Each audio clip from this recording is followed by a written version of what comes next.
Hi guys, it's Miss Levy, and if you're listening to this, then you are in Human Geography, and you are learning about Chapter 8, Key Issue 3, why different countries, or what we refer to as states in Human Geography, why different countries, why the states, they are willing to cooperate and work together to facilitate, to accomplish various goals. So we're doing guided notes here.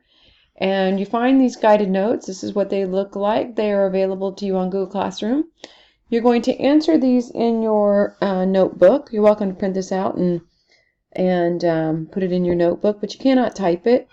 Or you can take the notes from the video as they appear in your notebook, but you need to make sure that you have them in detail. Best thing to do probably is to have this on split screen so that you can complete them at the same time. So please find these guided notes. Again, you are completing these in your notebook. And here we are. We're going to talk about 8.3. And 8.3 is about why different countries choose to work together and major forces that affect the political structure of a country. And these two major forces we're going to talk about today are called devolution and supranationalism. These are two really important, two very important components in a global political system that will affect the structure of the government of every single country. And remember, in this class, when you hear the word state, state is referring to a country. So let's get started here with talking about supranationalism. Supranationalism. Supra means beyond or bigger than. So supranationalism is bigger than the country. So supranationalism is the political, economic, military, and/or cultural cooperation among two or more national states, so two or more countries, to promote shared objectives or goals. So this is really two or more countries working together for a common goal. And this goal can be political, economic, military, and/or cultural goal. So again, these would be two or more countries working together to accomplish this common political, economic, military, or cultural goal. And in this, we're going to talk about it if countries are willing to give up, because once they are willing to work in a supranationalist organization like the European Union, they do give up some of their own independence, their own local autonomy over their own internal affairs. They do give some of that up to a larger organization that they're in. So in that, does that then affect the idea of independence for that country? So this idea of independence here. So let's go ahead and get started. Let's start here with our first type of supranationalism. So we're going to talk today about political supranationalism, economic supranationalism, cultural supranationalism, and military supranationalism. Political supranationalism, the most significant example of political supranationalism, global supranationalism, would be the United Nations. The goal of the United Nations, its purpose, it is political. It does not do anything except for political.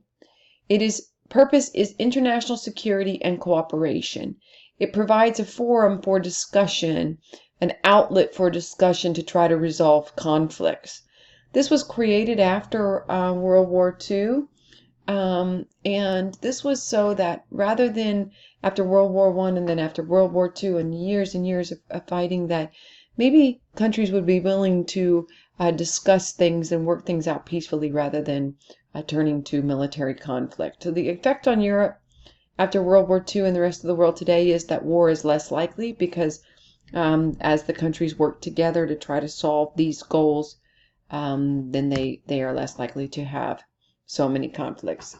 In the world today, we have just about 200 countries in the world, and nearly all of them are a member of the United Nations. So you'll see that Saudi Arabia, Iran, China, the United States, all of these countries are members of the United Nations. Even North Korea is a member of the United Nations. And we really want everyone to be a member of the United Nations so that it provides a seat at the table for everyone.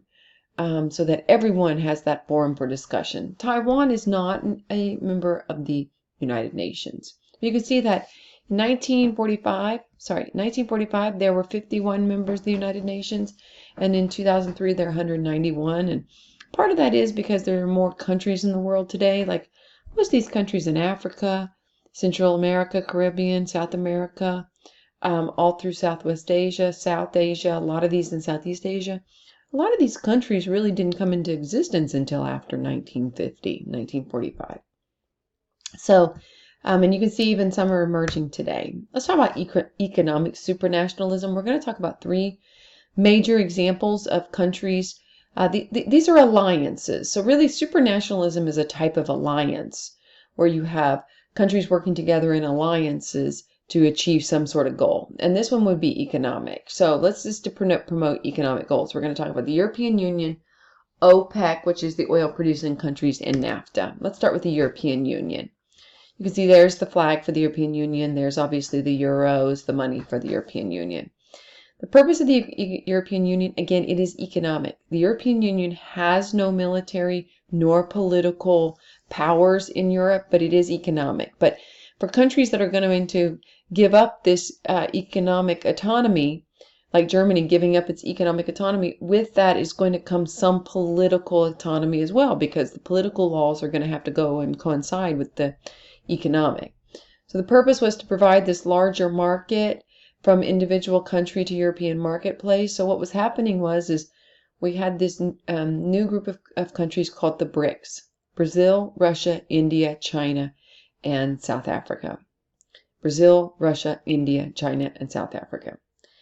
And as the European countries like Denmark and even France and Germany looked around, they realized that these other countries were much larger than they in terms of population and in land area. And they knew that in a global market, those countries, China has over 1 billion people, that those countries would dominate them, so that individually they would be swallowed, but collectively as a European marketplace, they'd be able to compete in the global marketplace. So this is why they decided to go from this individual country to the European marketplace, so that they could have greater international influence, compete with larger countries, markets like United States, Russia, Brazil, and China. And they promote common economic policies. And the effect in Europe has been that they have this common currency, the euro, so it's made it a lot easier for doing business in Europe because there isn't converting into different money all the time. It's allowed open borders between the countries for labor and tourism, so free flow of labor. So if Germany needs more workers and South or East Europe or South Europe has too many workers and too many young people, those people can move from those countries into Germany to fill those positions. But it does result in some loss of identity and independence because of these common policies. Anytime you have these common policies, you're going to see some lack of loss of independence. Let's take a look at those member countries. So you can see these are all the member countries. Not all of these countries use the euro. So some are non-euro using, like the United Kingdom. The UK is not a euro using country. They still kept their British pounds, but and you can see Switzerland is not. This is Switzerland here. Switzerland is not a member of the European Union, nor are these countries, Bosnia and such over here in this Balkan Peninsula area. Also, Turkey is not a member, and neither is Norway. So you can take a look here. These are the member countries. 28 of them are part of the European Union. All right, let's go back here. Next, let's talk about OPEC. OPEC is one of the most important organizations in the world. It's called the Organization of Petroleum Exporting Countries. These are the largest oil producing countries in the world. And they're a cartel, and a cartel, they work together to set the price and the supply of any commodity in order to control that price and that supply. So if they decide to cut the supply, that tends to push up the prices. If they tend to put out more supply, increase the supply, tends to lower the prices. So their purpose is to set the price of oil and the supply. They get greater international influence, greater political and economic power. So these countries in OPEC, many of them, their power in the world is really recent. So you can see they're all over here on the left.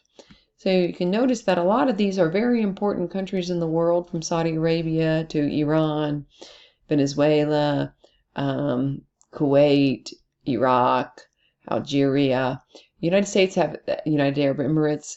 The United States has a very heavy investment into these countries and a stake in ensuring that we can still get oil from these countries. Saudi Arabia is the most powerful.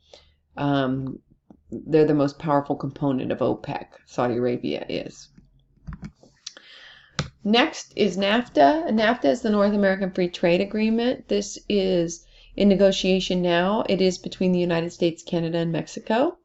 And it was put in place in the President Clinton administration in the late 90s.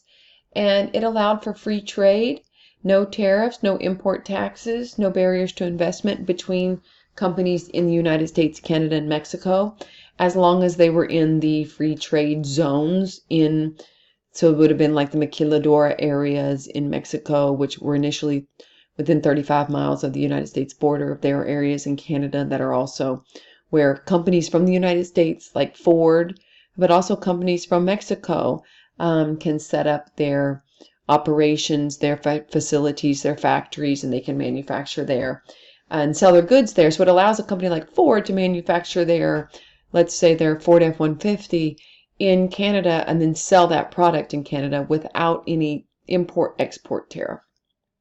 Or it allows companies, especially in the United States and Canada, to move their factories to these maquiladoras, the areas in Mexico, and then they can pay the workers a heck of a lot less money, and then those companies make a lot more money. So the companies do this because they can take advantage of the cheaper labor and available cheaper land and in Mexico. It's very, very controversial because obviously as a Ford factory closes in Flint, Michigan, it's bad for the people in Flint, Michigan because they lose their jobs. And those jobs now move to a factory in Mexico where Ford can pay their workers a lot more and make a lot more money. So it's good for Ford and good for people who are stockholders in Ford, but bad for the people who used to work in those factories in the United States. Next, let's talk about military supranationalism. This is alliances between countries to achieve military goals, so 2 or more countries. There are 2 major alliances in the world. NATO, which was the North Atlantic Treaty Organization, and then Warsaw Pact, which is no longer in existence. NATO was formed.